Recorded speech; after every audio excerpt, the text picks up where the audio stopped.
Halo semuanya, selamat datang di rubrik metodologi dalam kanal Multitude. Pada sesi kali ini, saya tidak bermaksud untuk membagikan tips untuk melakukan penelitian dalam ilmu sosial dan ilmu politik. Namun, satu hal yang ingin saya diskusikan bersama Anda dalam sesi kali ini adalah tentang logika dasar dalam penelitian. Bagaimana penelitian, khususnya dalam tradisi ilmu sosial dan ilmu politik itu didesain, itu bekerja. Saya kira mendiskusikan tentang logika penelitian menjadi sangat penting, terutama dalam dua konteks yang akan saya bahas. Pertama, kalau Anda pergi ke toko buku atau misalnya melihat banyak sekali tutorial tentang penelitian di YouTube atau di kursus-kursus penelitian, seringkali pelatihan atau buku-buku yang ada lebih banyak memfokuskan kepada tips menjalankan penelitian. Seakan-akan bahwa melakukan penelitian adalah hal yang mudah ketika kita mengikuti tips-tips yang mereka buat. Pertama, saya ingin mengatakan dari awal bahwa saya tidak mau memberikan harapan palsu tentang melakukan penelitian. Saya ingin mengatakan bahwa penelitian tidak pernah mudah. Namun bukan berarti bahwa kita mesti putus asa.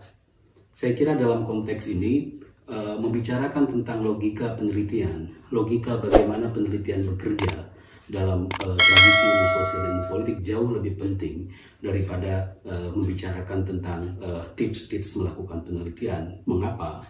Pertama, karena tidak ada tips penelitian yang sifatnya fits for all, yang sifatnya satu tips bisa dipakai untuk semua situasi.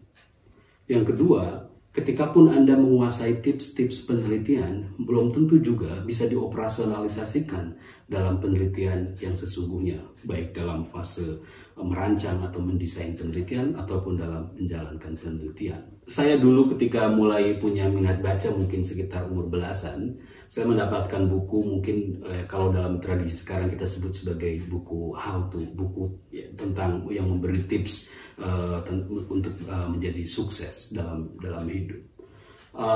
Saya sampai percaya ketika membaca buku itu bahwa tidak ada cara lain untuk menjadi sukses dalam hidup kecuali mengikuti tips-tips dalam buku itu.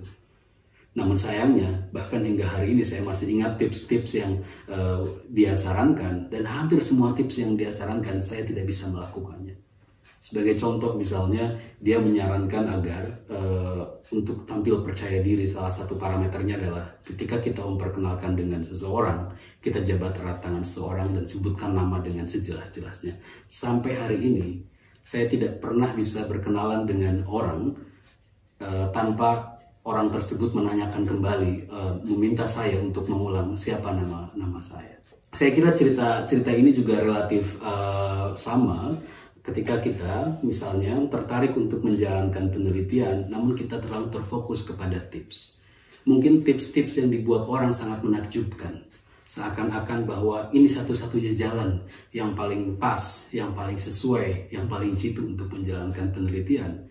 Tapi belum tentu. Sebagai peneliti, ketika kita mengikuti tips-tips tersebut, kita bisa melakukan kita bisa merancang penelitian yang bagus, kita bisa menjalankan penelitian yang bagus.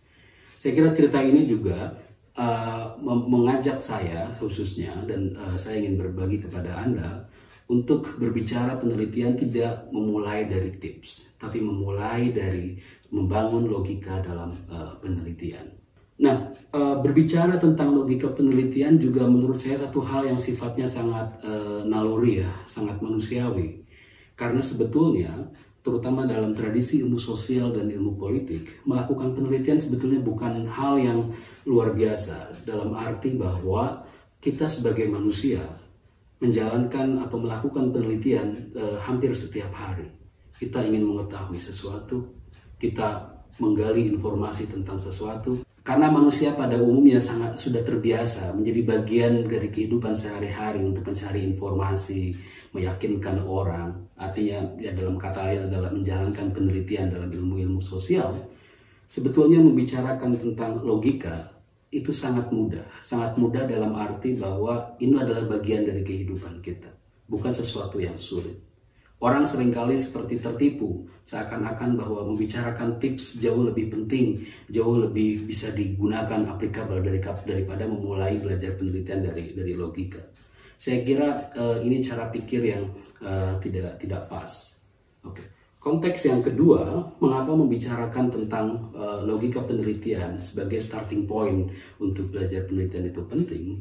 Kalau kita melihat skripsi, karya tulis, atau bahkan pelatihan-pelatihan di YouTube, di manapun, seringkali misalnya metodologi penelitian, seringkali pembicaraan tentang metodologi itu ditempatkan sebagai sesuatu yang sifatnya secondary, sesuatu yang sifatnya teknis. Bahkan ada misalnya, saya tidak tahu bagaimana ini sejarahnya, bahwa seakan-akan seperti ada formula bahwa metodologi dalam skripsi atau dalam tesis itu masuk di bab 3. Saya tidak terlalu paham kenapa harus masuk di bab 3 dan kenapa harus menjadi satu bab tersendiri. Nah, problem dengan logika semacam ini seringkali meskipun tidak semuanya, adalah bahwa pertama, membicarakan metodologi karena dia direduksi semata-mata sebagai sesuatu yang sifatnya teknis, itu terpisah dari pertama, bahwa metodologi adalah cara untuk menjawab rumusan penelitian. Saya seringkali kecewa membaca banyak sekali karya tulis yang tidak sambung antara rumusan penelitian dengan metodologi penelitian. Yang kedua, dengan menempatkan metodologi pada level yang teknis, seakan-akan bahwa penelitian, bahkan misalnya ada pelatihan atau literatur yang hanya terfokus bahwa metodologi penelitian dari ilmu sosial kuantitatif dan kualitatif, seolah-olah semua persoalan bisa diatasi dengan dua metodologi itu. Jadi persoalan yang pertama adalah metodologi tidak connect atau tidak sambung dengan perumusan penelitian, padahal metodologi adalah dimaksudkan sebagai cara untuk menjawab pertanyaan.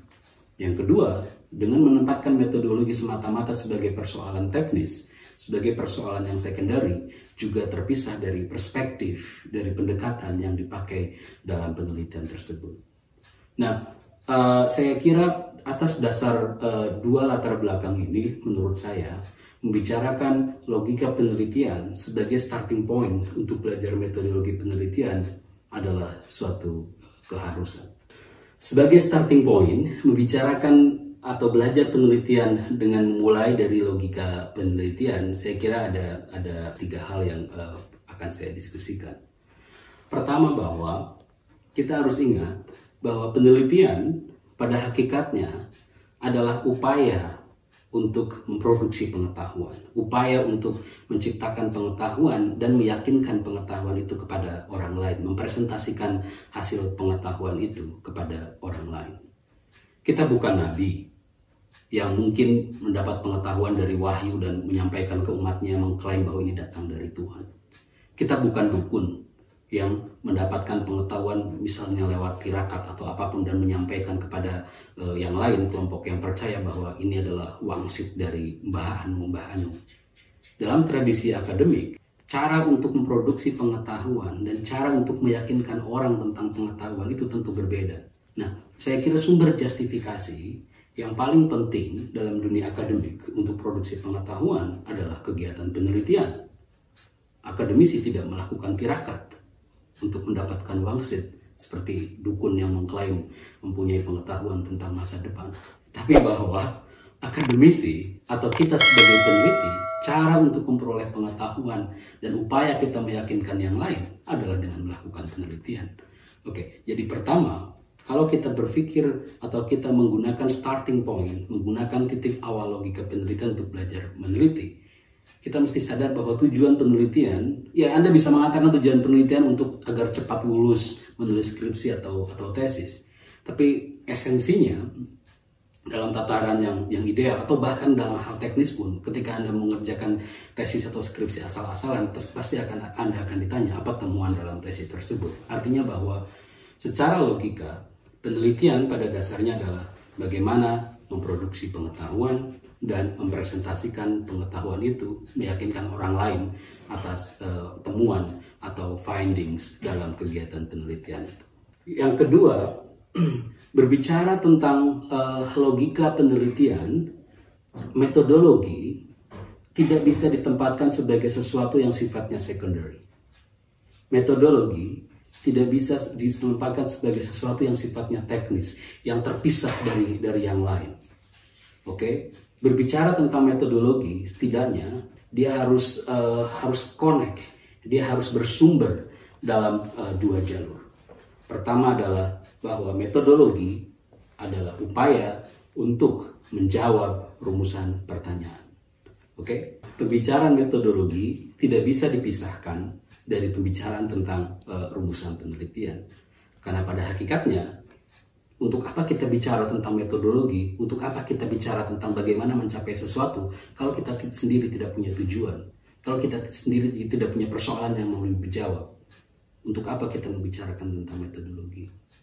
Yang kedua, apakah seorang peneliti dia bebas memilih metodologi? Oke, saya ingin mengatakan bahwa peneliti tidak sepenuhnya bebas memilih metodologi. Ya tentu saja Anda misalnya bisa mengatakan bahwa metodologi itu kan cara untuk mencapai tujuan, dan orang bisa ke Roma dengan 1000 jalan. Ya tentu saja Anda bisa mengatakan itu, tapi untuk sesi ini saya ingin mengatakan bahwa pemilihan metodologi tidak bisa sepenuhnya bersifat arbitrer, tidak bisa sepenuhnya bersifat mana suka, seperti ada 1000 jalan menuju Roma. No, saya kira kita tidak bisa begitu. Pertama, tadi saya sampaikan metodologi, pembicaraan tentang metodologi jangan dipisahkan dari pembicaraan tentang rumusan penelitian. Yang kedua, pembicaraan metodologi juga jangan dipisahkan dari perspektif, dari cara pandang, dari pendekatan yang kita gunakan dalam penelitian. Karena metodologi, kalau kita buat skema, pertama dia adalah cara untuk mencapai atau menjawab rumusan penelitian yang kita bahas di awal. Tapi cara kita menjawab itu juga tidak bebas. Cara kita menjawab itu juga ditentukan oleh cara pandang kita atas persoalan yang sedang dibahas. Nah, saya mau membuat ilustrasi yang sederhana untuk menggambarkan hubungan antara metodologi, rumusan penelitian, dan perspektif. Anda bayangkan misalnya tentang berlibur, kegiatan berlibur. Apa tujuan dari berlibur? Tujuan dari berlibur Anda bisa berdebat, tapi katakanlah tujuan berlibur adalah mendapatkan kebahagiaan. Oke, Anda mengajak keluarga, mengajak pasangan atau siapapun untuk berlibur, katakanlah tujuannya adalah kebahagiaan. Dalam analogi penelitian kita, bahwa produksi pengetahuan yang akan Anda capai dengan kegiatan berlibur, dengan penelitian yang kita ilustrasikan dan kegiatan berlibur ini adalah mencapai kebahagiaan. Oke, nah pertanyaan yang kedua adalah bagaimana mencapai kebahagiaan? Oke, ada orang yang memaknai kebahagiaan adalah retreat atau keluar dari keramaian. Maka mungkin bentuk liburannya tentu misalnya pergi ke gunung, naik ke Himalaya, ke Nepal atau kemana. Ada orang yang memaknai kebahagiaan itu adalah berfoto, bersuah foto, selfie di tempat-tempat landmark dunia. Ada juga orang yang memaknai kebahagiaan adalah dengan berbelanja barang-barang mewah di luar negeri. Oke? Nah, artinya sah-sah saja bahwa orang mendapatkan kebahagiaan, orang memaknai kebahagiaan ternyata perspektifnya berbeda-beda. Ada yang memaknai kebahagiaan sebagai retreat, ya, sebagai keluar dari kebisingan. Ada yang memaknai kebahagiaan sebagai menunjukkan ke orang lain bahwa saya pernah ke landmark dunia, berfoto dengan artis misalnya di negara tersebut. Atau ada orang yang memaknai kebahagiaan adalah dengan menghabiskan kartu kredit, ya, berbelanja barang-barang mewah di tempat-tempat belanja. Nah, artinya kalau perspektif orang tentang kebahagiaan berbeda-beda, tentu akan sangat menentukan metodologi, ya, bagaimana mencapai kebahagiaan itu. Kalau perspektif Anda membayangkan kebahagiaan adalah foto ke landmark dunia, simbol-simbol yang populer Instagramable di dunia, lalu kemudian misalnya suami atau istri Anda mengajak Anda liburan naik gunung ke Himalaya, maka tujuan kebahagiaan yang Anda definisikan adalah bersuah foto dengan landmark dunia itu tidak bisa tercapai. Oke, katakanlah misalnya Anda memaknai kebahagiaan adalah let's say bersuah foto dengan dengan landmark dunia. Saya kira ini yang sekarang cukup populer ya. Nah, oke, katakanlah kita mau menentukan bahwa kita mau berlibur, kita mau memproduksi kebahagiaan, dan konsepsi kebahagiaan yang kita pakai adalah perspektif yang mengatakan bahwa kebahagiaan adalah bersuah foto dengan landmark dunia. Maka dia pasti akan mengajak kita untuk berpikir landmark mana yang akan kita gunakan. Oke, dia akan memandu kita. Kalau Anda mau foto landmark misalnya, tentu Anda mencari tempat-tempat yang memang dikenal orang. Percuma misalnya Anda foto di tempat yang bagus, landmark di suatu negara yang sangat bagus nih, padahal fotonya sangat bagus, tapi ketika ditampilkan, orang tidak tahu dia lokasinya ada di mana. Dia bukan landmark. Oke? Orang mungkin sudah bosan dengan Malioboro, dengan Tugu 0 km, tapi itu adalah landmark Jogja. Ketika Anda ke Yogyakarta dan foto dengan batang Tugu itu, orang mengenal bahwa Anda sedang di Jogja. Mungkin tempat lain di Jogja ada yang jauh lebih indah, jauh lebih cantik daripada sekedar Tugu, tapi itu bukan landmark misalnya. Setelah kita menentukan objek yang akan kita tuju, mungkin nanti kalau dalam penelitian adalah unit analisis yang akan kita pilih, hal yang selanjutnya adalah bagaimana kita datang ke sana, bagaimana kita bisa mencapainya. Tentu ada banyak cara tentu saja, tapi cara masing-masing itu pasti punya positif dan negatif. Ketika kita memilih metode, ketika kita memilih cara untuk mencapai satu objek penelitian kita selalu sadar bahwa cara-cara tersebut itu dikondisikan oleh dua hal seperti saya sampaikan tadi. Pertama adalah rumusan penelitian atau rumusan tentang apa yang tujuan yang akan kita capai dari kegiatan ini, dan yang kedua adalah perspektif, cara kita memandang sesuatu. Nah, artinya dengan demikian membicarakan metodologi, saya ingin tegaskan kembali, tidak cukup atau bahkan tidak bisa memulainya dari sekedar tips. Anda bisa menguasai 1.000.000 tips melakukan penelitian dan meyakinkan diri Anda bahwa penelitian adalah kegiatan yang mudah. Saya ingin mengajak teman-teman, khususnya bagi mahasiswa atau siapapun yang tertarik untuk belajar penelitian ilmu sosial, untuk Anda boleh belajar tentang tips tentu saja untuk menggali pengalaman orang tentu saja. Tapi starting point-nya jangan dari tips. Starting point-nya adalah dari membangun logika dalam penelitian.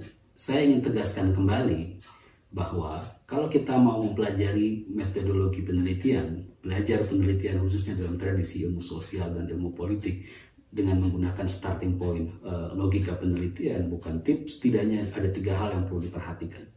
Pertama adalah bahwa hakikat penelitian yang paling utama adalah bagaimana melalui penelitian itu, melalui kegiatan penelitian itu, kita bisa memproduksi pengetahuan dan mempresentasikan pengetahuan tersebut kepada orang lain. Yang kedua adalah bahwa membicarakan metodologi penelitian tidak bisa direduksi semata-mata sebagai suatu hal yang teknis. Mengapa? Karena membicarakan metodologi penelitian, dia harus dan selalu terkoneksi dengan 2 hal yang lain. Pertama, bahwa metodologi penelitian adalah cara, adalah jalan untuk menjawab dari rumusan penelitian, untuk menjawab dari tujuan kegiatan yang kita rumuskan. Yang kedua, membicarakan metodologi juga tidak bisa direduksi semata-mata sebagai persoalan teknis, seakan-akan bahwa kita bisa memilih metodologi apa saja dalam penelitian kita, tapi bahwa pemilihan metodologi, keputusan kita untuk memilih metodologi juga dipengaruhi atau bahkan ditentukan oleh perspektif atau cara pandang kita atas persoalan dalam isu penelitian. Di sesi selanjutnya, saya ingin melanjutkan pembicaraan ini dengan diskusi tentang prosedur ya atau jalur untuk memproduksi pengetahuan. Saya akan memetakan dalam tradisi ilmu sosial ada 4 jalur tentang bagaimana penelitian dalam ilmu sosial atau ilmu politik itu biasa dilakukan. Bagi Anda yang tertarik mengikuti kelanjutan diskusi ini, sampai jumpa di sesi selanjutnya. Oke, terima kasih.